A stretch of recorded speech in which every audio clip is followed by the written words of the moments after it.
This is Tinsley, Salty Abandon, and a Salty Quickie, and Salty Scotty. Say hello, Scott.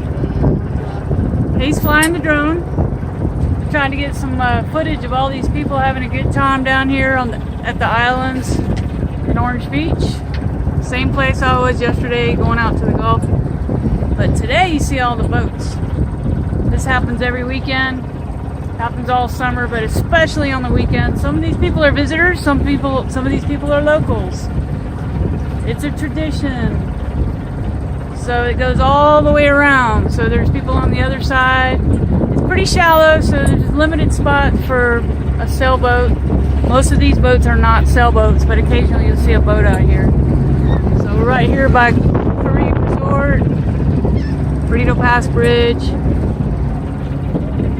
Taking advantage of this Orange Beach weather. Salty Abandon out.